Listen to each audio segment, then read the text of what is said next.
He kōna ipurangi tēnei nā te reo irirangi o Aotearoa.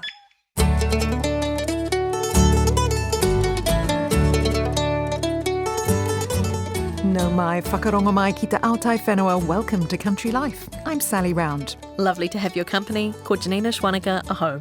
Today, a yarn over a cup of tea with some old-timers who've spent a lifetime on the land. They've seen plenty of changes in farming over the years. And later, some newcomers to the truffle business.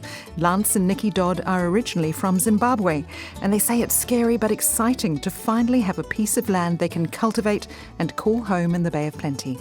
We'll have a wrap of news from the primary sector, but before that, let's hear from this week's guest, who's focused on farmers' fitness. My name is Storm Baynes-Ryan. I'm a physiotherapist, and I've been a physiotherapist since 2002. I'm a farmer and I'm a mother of 4. We live inland from Gisborne, heading towards Uporiki, and we have a 63-hectare farm where we finish lambs and we finish beef. So a physio as well as a farmer, Storm. How does this shape your approach to treating your clients? I try and make sure that I'm really straightforward. Very rarely use technical or anatomical descriptions. So I'm not trying to make them learn Latin. I'm trying to get people to understand and own their own injuries in a way that really makes sense to them. When I say, here's a rehab plan, I try and make it really practical for my clients and relatable. So one guy's like, oh, this is my shearing exercise. It's a gym exercise, but it's related back to what we're aiming for with their function. One of my clients, the one who had just these outstanding results after his shoulder surgery, he would put his exercise bands in his jacket pocket every day and he'd tie them to his side by side. And every time he stopped, he would do his exercises. And so, yes, I try to make them practical. I try to make them fit into their day. And it might be that they don't do a half-hour session, but they might do a few 5-minute blocks through the day just to get the work done. And you've also got some challenges around the weather, Storm. How does that translate into injuries on farm? It's been so wet and it feels like we have had orange warning after red warning after rain event for the last 3 years, and everything is just so saturated. There's a lot more people walking because the tracks are impassable and sometimes unfixable for long periods of time. And they might even be fixed and then just get destroyed, even with a tiny amount of rain, just because everything's so unstable. So there's a lot more walking and a lot more ankle and knee twists. So more sprained ankles, more sprained knees. And then people falling and landing really heavily. So back injuries, disc injuries, and so that gives them pain down their leg, and it's really tricky to recover from that. That takes quite a lot of work. Concussions, torn shoulders, so they slip and reach for something and their rotator cuff tears. So we're getting quite a lot of these slip and fall type injuries. Do you find some farmers just push through the pain and it takes quite a lot to get them to go and get treatment? Oh, absolutely. And being stoic is such a part of being a New Zealander. There's such a long history. We could spend a long time just unpicking that. People are often reluctant, 1, to admit that it's sore, 2, that it's impacting them, or 3, that they need help. Sometimes it'll be like, oh, I've been hoping that it will get better for about a year. And once it's been sore for that long, there's a lot more to unravel in an injury than just the injury, because there's all the compensatory patterns. And how can farmers protect themselves from getting injured in the first place? Do you have any tips? Absolutely. So I think of it as repairs and maintenance for farmers. We need to make sure that we've got really good sleep, that we're eating really well, and that includes quite a high amount of protein, especially once we hit 35. We just need more protein. So it's about 2 grams of protein per kilo of body weight per day. And if that sounds too hard, just make most meals look like dinner. Making sure that you're well hydrated so that your muscles can do their job, your tendons and ligaments are able to do their job, and the cartilage on the end of your bones is properly hydrated to withstand the forces that we put through them on a day-to-day basis. If farmers can keep moving, that's wonderful, and it's not such an issue if the tracks aren't drivable because we're walking more places. But when we are on our side-by-side, we often feel like we're outside and we're working, therefore we're moving. But personally, I might spend a day on the farm, on the bike, and then I'll get off at the end of the day, and my step count is absolutely dismal. And I'll feel like I've done a lot, but it hasn't been. So making sure that we keep our just general activity up, and then doing some resistance training to maintain and build our muscle, which just gives us a bit of a buffer for when things go not quite to plan and not quite what we're used to. Say, having to bring in some sheep that need to be shorn, but the shearers have gone, and that's a little bit more than you're used to, or any other task where there's just a bit of an add-on. Sometimes there's not enough leeway in the body, and it just gets overloaded. I think those are all my key points on repairs and maintenance for the human. And you also see patients not only in person, but online in the paddock. Is that a way of helping farmers who may not have easy access to healthcare because they live remotely? That's exactly why I did it. I read an article that said that people in rural areas had some of the poorest health outcomes of people in all of New Zealand, and that's pretty dire. And I was thinking, how could I help the community that I am just so passionate about? And I wondered if online physiotherapy would work. So I ran a bit of a trial, and it was quite wildly successful. And it is completely different to hands-on physiotherapy. And it has some pretty significant limits. But I've come up with a few solutions, and we have a lot of giggles because it's very funny. I'm trying to explain to people what to do, and I'm moving my computer around so they can see what I'm doing, and I'll ask them to point to this and do this, and it gets pretty hilarious. But we generally get a really good diagnosis, and if I'm concerned at all, I will always refer on just to get a clearer picture if I'm thinking, gosh, I just can't get that diagnosis. But I have these most enjoyable appointments with people who are doing their work. We call each other on a video call, and then they then whistle their dogs and wander off at the end of the session, and it's taken a half hour out of their day, as opposed to that being a 2-hour drive to town.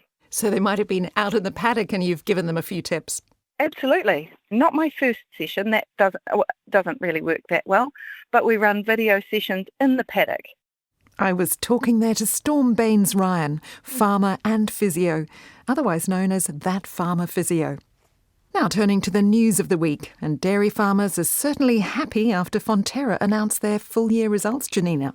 Yes, while the dairy cooperative reported a drop in profits, which Chief Executive Miles Hurrell put down to a higher tax bill, but it still made more than $1 billion, with revenue up 15%. Mr Hurrell says milk is crucial to the future of the co-op, and demand from global customers is driving returns and the payout price, with farmers getting $10.16 per kilogram of milk solids for the season just been. Waikato dairy farmer Richard Greenville supplies Fonterra from 560 cows, and independent Waikato co-op Tatua from another 320. He welcomed the results from Fonterra. There's been plenty of hype through the year that we're going to get $10, and I take it all with a grain of salt until we actually get it. But now we've got $10.16. It's a brilliant payout.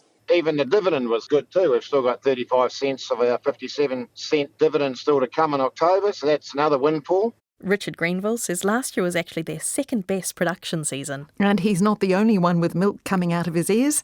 Milk collections around the motu were up 2.5% year on year last month, with farmers producing nearly 127 million kilos of milk solids in August alone. The data from the Dairy Companies Association shows it's the fourth consecutive monthly record and puts this season to date 4.2% ahead of last year. The NZX Milk Production Predictor is anticipating a 1.3% increase in milk solids for September, with Waikato and Taranaki continuing to lead the way. Now, Janina, what's been happening in the red meat sector? Well, a group of Alliance Group shareholders has put forward an alternative plan to recapitalise the red meat cooperative, rather than sell 65% to Irish processor Dawn Meats for $250 million.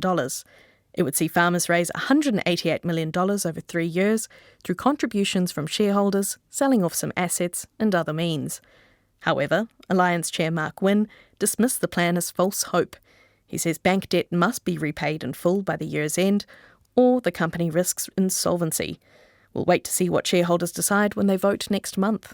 Meanwhile, New Zealand's largest deer farmer, state-owned Pāmu, formerly Landcorp, is working to increase stock numbers. Here's Grant McNaughton, General Manager for the South Island. Currently, we have around 17,000 hinds, and we'll lift that up towards 19,000 hinds over the next 3 years. And probably the bigger part of that is taking all those animals through to prime weights on our farms. We're also diversified. We've got involved as a founding shareholder in the Elk Collective, which is a niche market into North America, through a shareholder alongside First Light Venison and some other private enterprise shareholders. That sort of a diversification play, which is a high value cut into a growing and high demand market. Grant McNaughton says their primary focus is producing venison, though Pāmu also produces velvet and deer milk. Just on Pāmu, some new ideas about the future of Crown-owned Molesworth Station have come to light. Yes, so Pāmu holds the lease for their 180,000 hectare Crown-owned station, which is inland from Blenheim. The lease is set to run out mid-next year, and the Department of Conservation will be seeking expressions of interest. Now, you may remember long-serving farm manager Jim Ward, who resigned in July, raising a few eyebrows.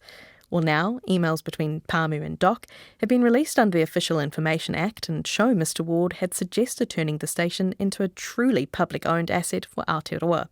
He suggested the property may be given heritage status, with no obligation to pay rent or rates, and any savings would go into things like wilding pine control. And scientists from the Bioeconomy Science Institute are finding new uses for pine waste, turning it into edible proteins. That's right. Senior scientist Dr. David Hooks says they're using precision fermentation to turn sugars from pine sawdust into edible protein ingredients to be added to food products. We're targeting fairly specific functional proteins. So they're not going to be foods in themselves, but they'll be added to foods to functionalise and provide health benefits to the people consuming them. In particular, we're looking at supporting infant development through addition to this kind of infant formulas, but also looking to support the ageing well population with the addition of these proteins to the kind of foods that can support those health effects. Dr. Hooks says while there are some differences, the pine-derived proteins are nutritionally similar to animal proteins. Wool carpet producers have their eyes on North America to capitalise on competitors like India facing high tariffs into the US. AgriHQ senior analyst Mel Crode says European and Chinese buyers have helped lift wool prices, and US tariffs may open some doors for New Zealand wool. Particularly with the recent 50% US tariff on Indian goods, which also includes carpets. And there's also that additional 25% tariff just due to India's continued oil trade with Russia. Now, look, that's just made New Zealand wool carpets a little bit more cost competitive into that North American market. We're hearing Bremworth is actively working with those North American agents just to boost exports. And, there's plenty of opportunity there. Yeah, great to be able to look at that avenue as something that could really underpin prices going forward. Turning to a bit of weather news, and some Canterbury farmers had a bit of cleaning up to do. Strong winds which battered the region brought down a few pivot irrigators and caused some damage on Matt Simpson's Albury farm near Fairley. A local weather station reportedly recorded a gust of 150 kilometres an hour, and Matt described it as quite hard case. The silver lining, though, is they have lots of firewood for next winter. That firewood might come in handy for those like Manawatu Rangatike Federated Farmers President Ian Strawn. He says it's been a slow start to spring with cold conditions that have been holding back pasture growth. Springs usually mean the rain's going to come and the grass is going to grow. There's been some quite cold sou'westers, which has kept the temperature down. So obviously moisture and heat are two factors that we need. We're probably a couple of weeks behind, really, in terms of the spring kicking off. Ian Strawn says most farmers have responded to the lack of feed by putting on a bit of fertiliser and selling stock, including lambs. Meanwhile, Hawke's Bay farmers are suffering from a lack of rainfall. James Kreisel, who farms in Puketapu, just north of Napier, described it as a green drought with a bit of colour on the grass, but no new growth.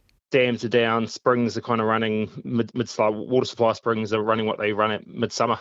So far for this month, we've only had about 30 mils, and then previous month we only had 29 mils. I compared it to last year. I just checked my bloody notebook, and in August last year we had 71.5 mils, and September we had 42.5, so half what we had this time last year.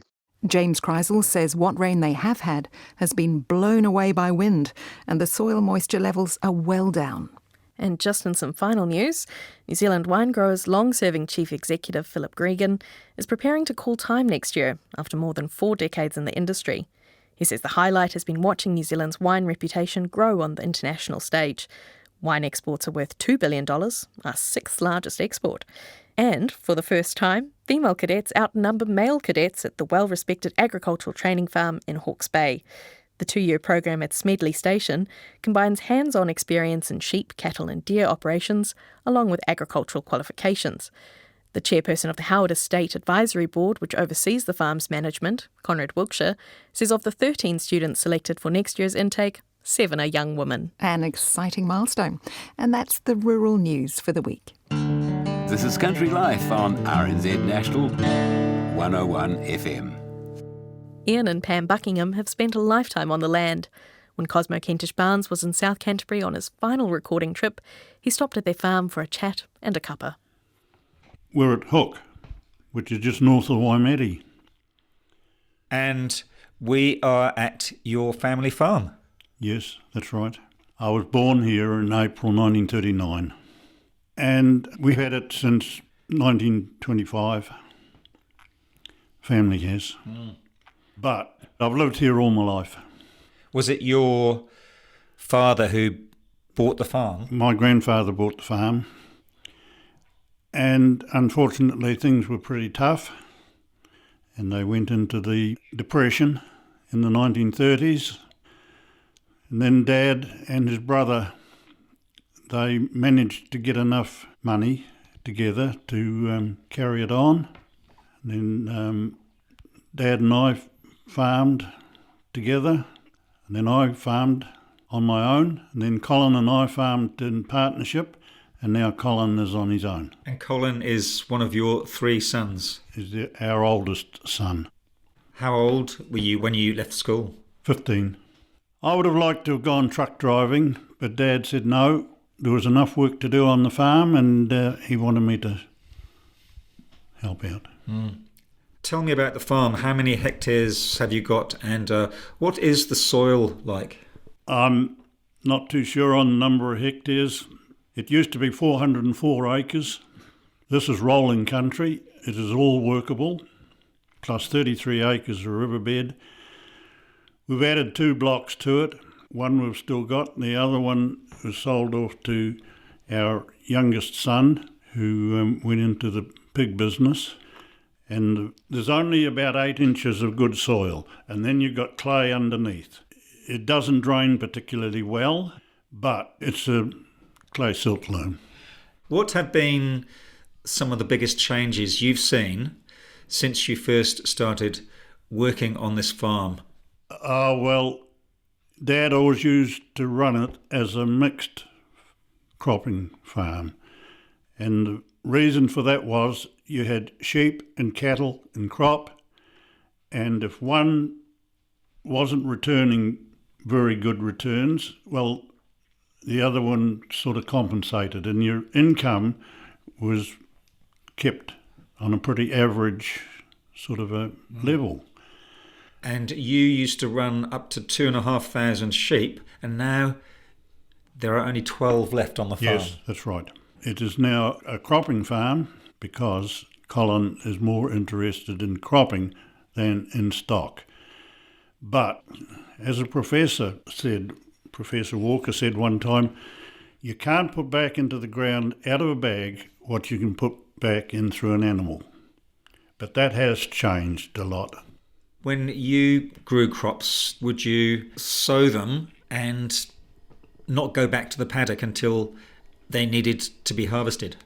Virtually, yes. We'd sow the wheat in May. Yeah, there was very, very little spraying done or very, very little top dressing done. But now it is just totally different.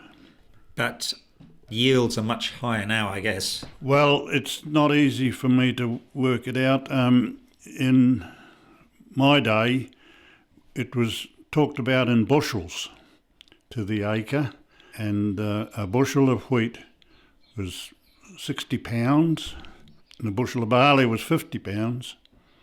Now they talk about tonnes to the hectare, and to be economic or to get a good crop, he needs 10 tonne to the hectare. Now I'm I'm very old-fashioned, and I'm not. Just to work it all out gives me a headache.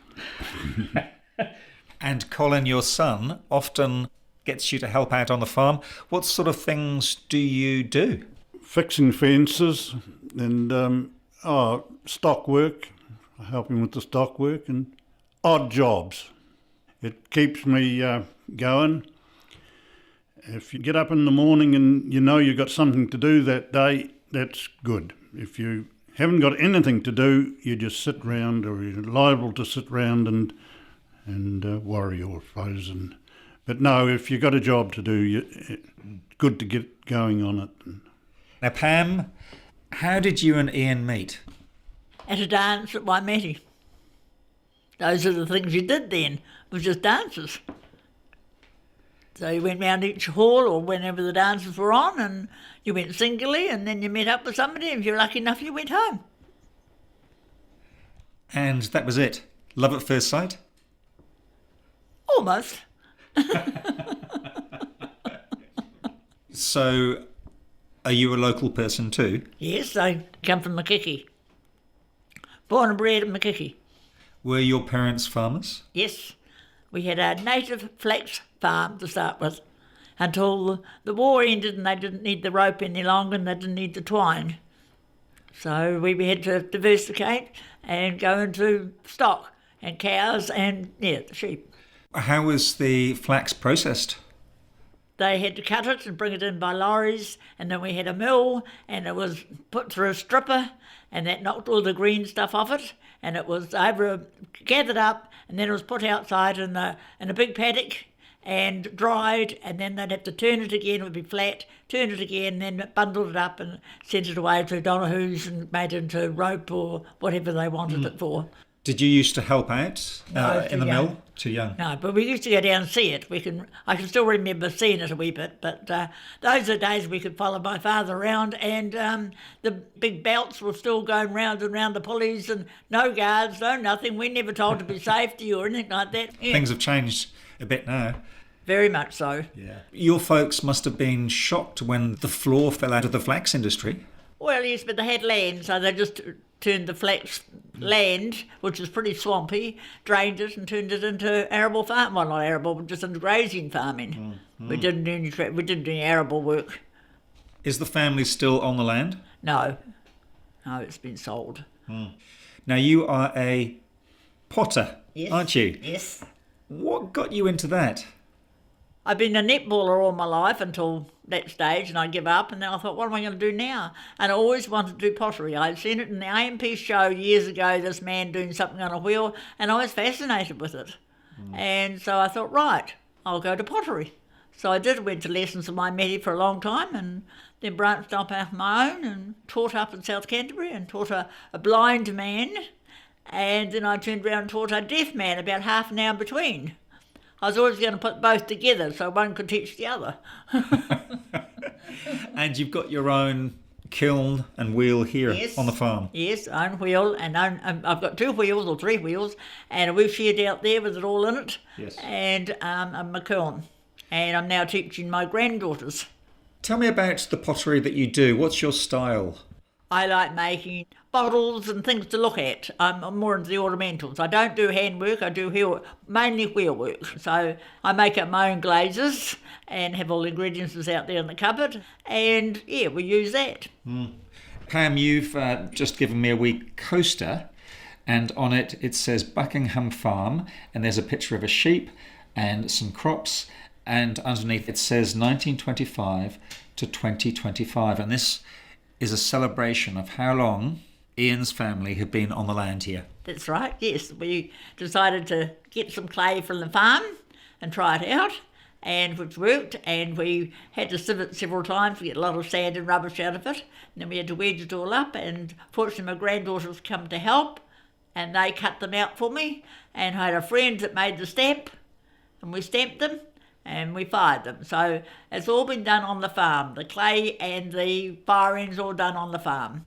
Ian, have you got the pottery bug? No, I haven't. One in the family's enough. Now, as well as being a farmer, you're also a musician. You play the piano. Yes. And you sing. Tell me about that. When did you first start playing the piano? I was taught to play the piano when I was at primary school at the Waituna Creek School. The head teacher's wife taught me to play the piano and learn music. But when I left school, I decided that it was more convenient to play by ear. In other words, I could go to a party or somewhere and I didn't have to take my music. I played by ear. And I'm still doing that. Dad was in the Waimate Choral Society, so I sang in that society for a few years until they went into recess, or it just folded up. But at the moment, we're in an entertainment group in Waimate Savage and Entertainment Group, and if it wasn't for that, I probably wouldn't still play the piano very much. So you do shows? Yes, that's right. We have our own concerts in Waimate. We have about 6 or 7 concerts a year, and we were at one on Sunday, combined with Ashburton Club and the Timaru Club and the Waimate Club, and we had a concert on Sunday afternoon. And we used to go on raids, and a raid is when the local club travels by bus to another club and puts on a concert. And we're actually doing that in September. We're travelling to Hokitika, and they're a lot of fun. You bond together and entertain together, and yeah. Good on you. It's good to keep active, isn't it? Yes, it is, yes. Now we've been in the kitchen and we're just going into the living room now, where your Bentley piano is. What would you like to play for me? I can't really think. The Happy Wanderer.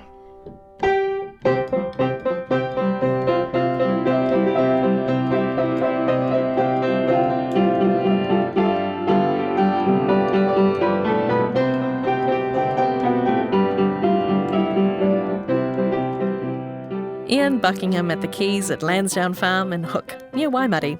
Cosmo was also speaking to his wife, Pam Buckingham. Just one of a couple of stories Cosmo recorded before leaving country life.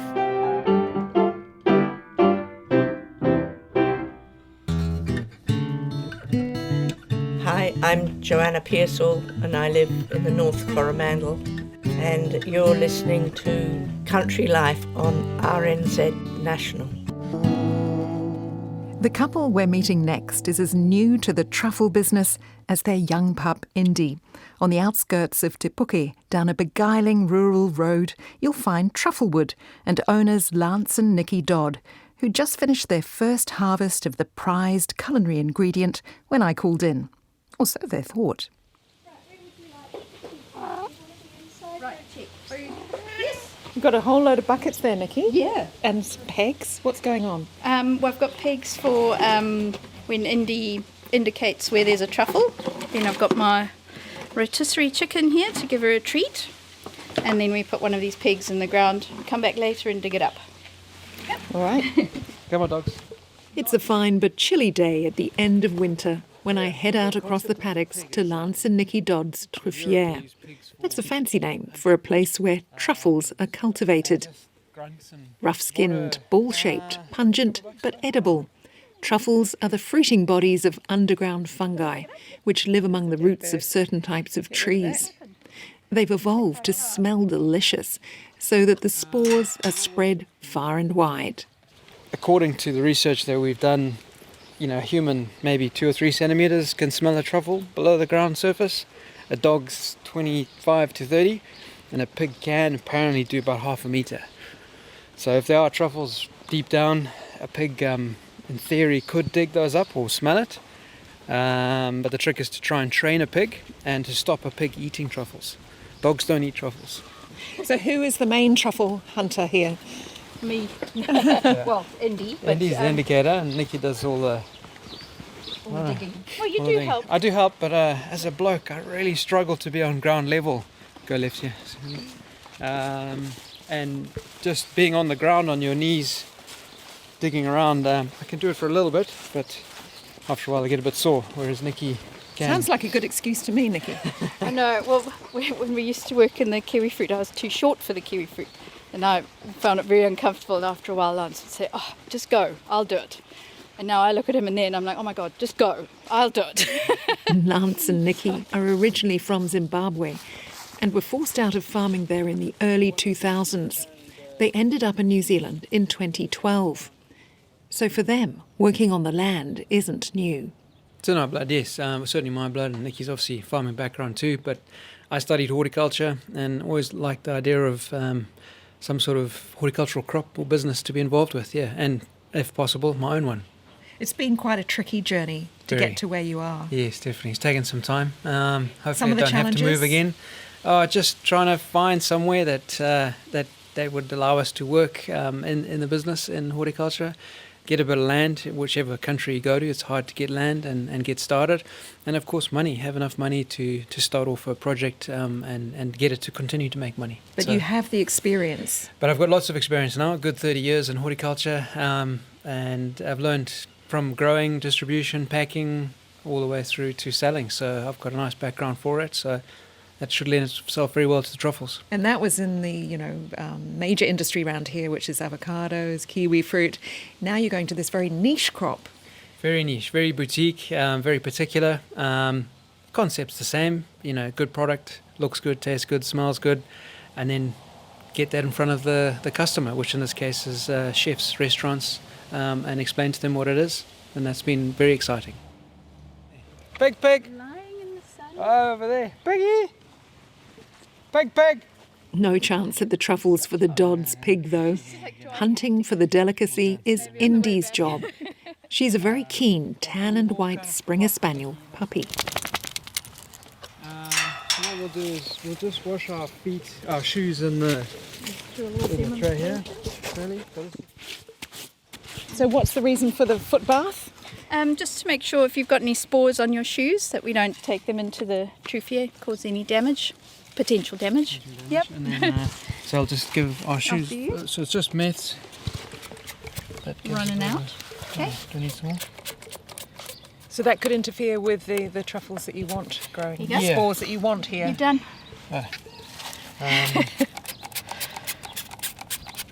Yeah, so we're just trying to stop any potential spores that come through. Truffles are very Good balancing, Sally. sensitive.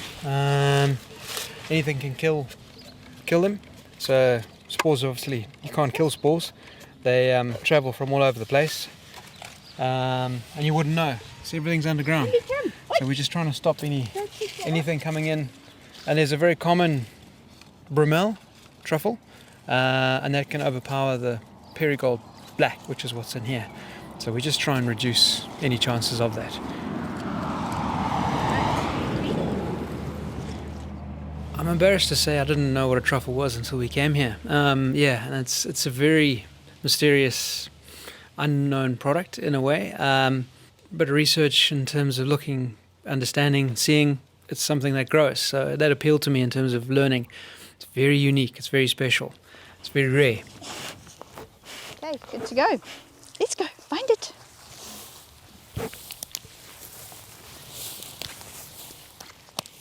How often are you outside looking for truffles during the season, during the harvest? Well, this season I've been every day, sometimes twice a day, especially in the thick of it. Now it's slowed down quite a bit, probably every 2 or 3 days, coming to the end. And are you going over a different patch of ground every time? How does it work? I'm afraid I'm a bit loose. I just kind of let Indy, because we're a small truffier, I just let Indy kind of guide me. I do try to direct it to make sure we've covered the whole truffier, but I'm not, I'm afraid I'm just not one of those people that grid maps. And but yeah, so no, just try in my mind to make sure everything's covered. Indy's only 7 months old. We've trained her up just with truffle, frozen truffle in a little pill bottle with holes drilled in the end. And we started hiding them around the house and like a bit of game, you know, go and find them and give her a treat when she found it. Then moved outside to various places, same thing, give her a treat if she found it. And then started digging them into the ground. We'd bring them in here and dig them in, or in the garden, in the driveway, anywhere. We just want her to be kind of obedient to the smell of truffle no matter where she is. We were kind of told that she'd be too young to do it for this year, but I think because we're quite a small truffier, she's done very well. So we haven't had to get any dog services in. She's just done it all. She's a natural. It would seem so. Did she come from a truffle mother or father? No, truffle not hunting? at all. No. The mum and dad wouldn't call them working dogs, but they did do like some hunting and retrieving and things. But otherwise we're just much loved pets. And Indy's one of 11 puppies. She's a spaniel? Yes, Springer Spaniel. Springer Spaniel, Yep. and I guess they are known for their truffle hunting abilities, are they? Yep, really good sniffing skills. It just seems to be something she wants to do, which is crazy. So the Springer Spaniel, we read up and understood they make great pets. Love people. She's always around your feet. You know, they are. We'd never had one before, and she's outstanding. She's a very good truffle But dog. hold on, she has also tipped our life upside down. She's like a whirlwind. Yeah. She's very, very full of energy. She's got a harness on, and you've got her on the lead, and we're about to see her in action. Let's go. Do you want to just follow along behind us? Are we going to leave that here, Lance, and come back? Right, come on, let's go. Come on, find it. Indy sets to work, nose to the ground, tail wagging. Lance. The half-hectare of oak and hazelnut trees are lined up in rows in the paddock, just over 200 of them. Let's go, find it. There are a few dozen productive truffières in New Zealand. The first began producing about 3 decades ago. These trees were planted in 2008 by the previous owners, Colin and Maureen Binns. Good girl. It isn't long before Indy stops and sniffs intently. So she's indicated there's a truffle there, and so she does like a little scratch and looks up. Sometimes if she scratches, doesn't always mean there's something there, but if she looks up, then there's something there, and I'll put a flag to mark it. Lance places the flag on the spot, Good girl. and Indy's already off again. Quite a few truffles left then, do you think? Or could she just be mistaken? No, she's normally right. We found she's probably, on average, probably something like at least over 85, maybe 90% correct. It's normally us who can't find it. You smell the ground, there's normally a smell there. Very rarely have we found her to just dig for a treat. We'll probably do, which I'll do shortly, we'll do 5 or 6 checks, and then I'll do a little check. Okay, good girl. Well done. Let's go. Find it. Good girl. So before Nikki gives her a treat, I'll just mark there. Mark it down.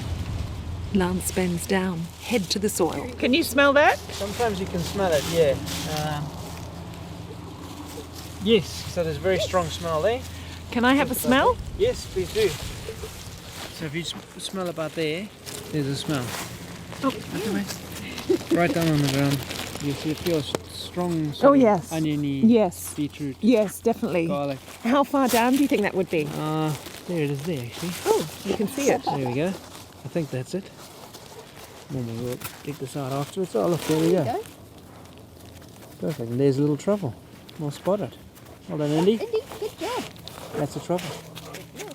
Good girl. Well done. Yes. Good girl.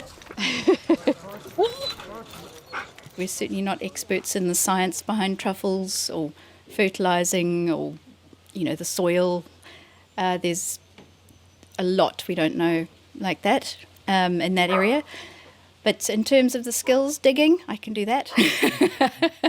Just, being careful. Sense of smell, obviously the dog. That's obviously a major part which we didn't think we would succeed with this year, having our own dog, because she's still a puppy. We thought we'd have to get in Truffle Dog Services to help us out, but Indy's been a champion. That would be a cost saving, having your own dog. Yes, absolutely. No, absolutely. And she's, we're just here. She can do it every day. Truffle Dog Services only, come round once a month or so. So, yep, no, she's done us a solid this year. Little whirlwind that she is. Oh, Indy, good job. Good girl. It feels so nice to feel like you have something of your own that you're working towards, something that's so special. Other days, it feels a little bit like, what have we done? This is huge. We don't know anything about this. But I think Colin and Maureen didn't know anything about it when they started. They've left a wealth of information for us, and they're just at the end of the telephone whenever we need help. They've been very, very helpful. Okay, so we'll take that flag out because we found that one. Yeah, there you go. This is easy stuff. I thought it was hard. Sometimes they can smell so strong and they'll be the size of a pea, and you've just missed it, and you get all excited thinking there's got to be something really good in here. I didn't like the smell the first time. It had a sort of beetrooty, garlic, strange smell. I wasn't sure what I was smelling, to be fair. As the seasons progressed, I fell in love with it. It's a good smell. It smells earthy, chocolatey, and I love it. Is there one there? Good girl. So one of the challenges definitely is around, it's all underground. You just have no idea. And it's very random when you think about how the dog's moving around, what to do. As Nikki said, sometimes it's a nice little hole, and as you've just seen right now, it's right there. But you can dig half a metre and still not find anything. So that 85 to 90% is purely a guess on our part. I would say she's probably bang on every time. Is that unusual to have such a young dog so good? We've been told it is. We've been told it, yes. Sorry. But more so that being young, she only goes for like 20 minutes or so. And then she's like, oh, okay, I'm done. Whereas I think older dogs can work for hours. So you have to pace her? Yeah. Yes. Yeah, just little bits often. So in the thick of the season, we would come in 2 or 3 times a day, just short. Good girl. Yeah, sure short and sweet. You suddenly started digging, huh? While the pup's been a success, the season hasn't. 3 times the average rainfall has affected the yield this year, with 50 to 60% of the harvest affected by rot and earwigs to contend with too. How much did you yield this season? We think somewhere in the region of about 40 kgs, but maybe 35 to 40 kilos, but at least half of that we threw away because it was rotten. Yeah. And how much have you sold? We sold 5. Yeah, 5, maybe 10 kilos. Long way to go. Our freezer's very full of truffle. That lovely healthy one, golf ball size you're holding there, how much is that worth? So we'll have to give a bit of a wash and a clean to make sure it's got no holes from any insects or when we spiked it with our little digging tool. But if it's good shape, which is what this one is from initial looking at it, you can get $4 a gram. On average, we've been averaging around $2 a gram. But if you put your spike through it or it's got insect damage in there, $1 a gram. But it's only worth something if someone's willing to buy it. So that's been a big challenge for us this year. The ones that we have got is finding a customer to purchase them. What's the problem nowadays with finding the market, finding the customer? We found that the chefs who've travelled or are international or have had some experience in a European restaurant, they love truffles. They get it, they smell it, they taste it, and they buy it instantly. The ones that are finding that they're not getting the numbers through the restaurant or aren't sort of European based maybe, have struggled to use the truffle or where to put it or what to do with it and store it and keep it. And are you going out to the restaurants yourselves? Yeah. With your baskets? With our baskets, and that's been awesome. Absolutely loved that, because we've taken our truffles, and a good one like this one there, and instantly they'll see it, they'll smell it, and they'll, oh yeah, I want that. So we've loved having the challenge of going and seeing some of the chefs and chatting to them. And we've had some really good results with some chefs who want to work with us consistently. Because one of the challenges they've got obviously is to get it on the menu, keep it on the menu, and get customers in to then buy it. So it's not a case of, okay, I've now delivered the truffle. It's up to the chef to now make sure that they can keep it on the menu, keep it front and centre, and use it before it goes off. And we've got 2 chefs who are keen to say, right, if you harvest, say, 20 kilos in a season, or 40 or 50, whatever the number is, can I be 20% of that? So you tell me how many and for how long I need to sell. And that's the kind of relationship we're after. So I'll be following up with those guys at the end of the season. The man who makes the chocolate? There's a man who makes chocolate. And working with him, he's a good customer, he's keen. Just working with, say, 5 or 6 good guys like that, and that'll be enough for us to get through the season, get through the crop. Nikki does have ideas for other truffle-flavoured products, and the summer's looking busy with hosting visitors. That was another appealing aspect of it, was kind of a ready-made business. The truffle tours are very popular off the cruise ships, so summer is probably busier than winter.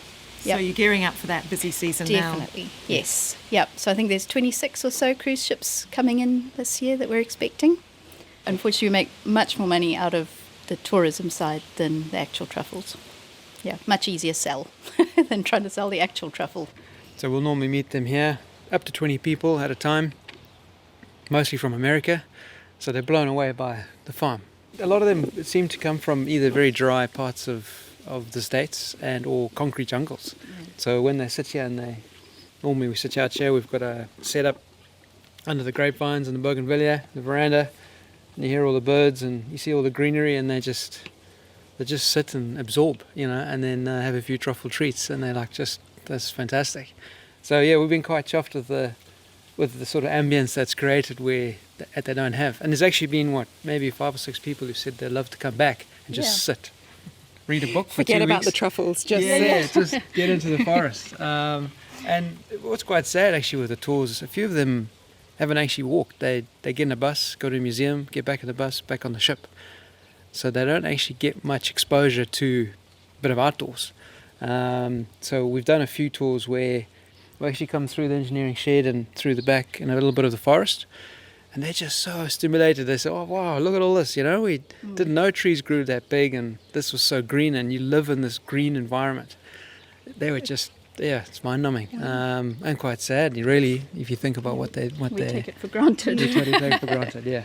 What are you eating? So that's normally what we do, is we'll have a brief little chat and explain who we are and where we're from, and then take them for a walk.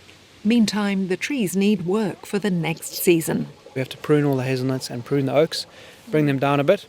And so when it's structured in rows like this, it makes it quite easy to do. And what will be your next job after the pruning?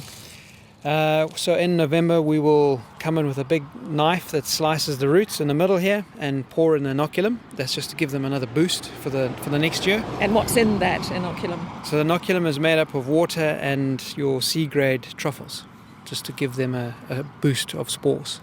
Which we've kind of chopped up during the season and put in the freezer. Yeah. So that's what we'll wait do till there. November. So the knife, the theory is that it gives a little bit of a stress, and that promotes a bit of growth, and it'll, with your inoculum in that area, hopefully the spores will attach themselves to the roots for next year's crop, or boost it. You lost everything when you left Zimbabwe, and now you have this small, very niche business. What does that mean to you?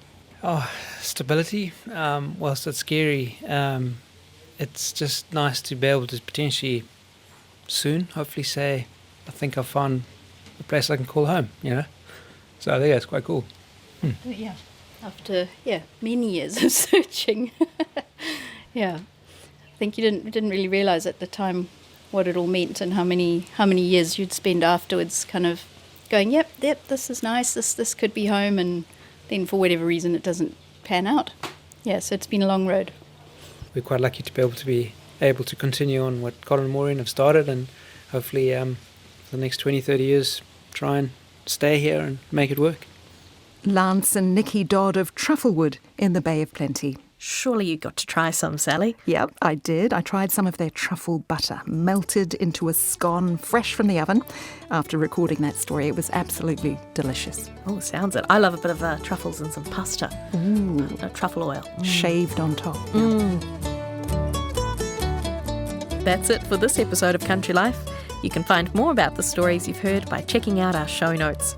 Do keep sending in your feedback to country@rnz.co.nz. We'd hate for you to miss an episode of the show, so make sure you click follow on your app. And if you're enjoying Country Life, give us a shout on social media or tell a friend by sharing the show. In the field today were Cosmo Kentish-Barnes and me, Sally Round. In the studio production team, David Knowles and Phil Benge. We'll catch you later. Ka kite.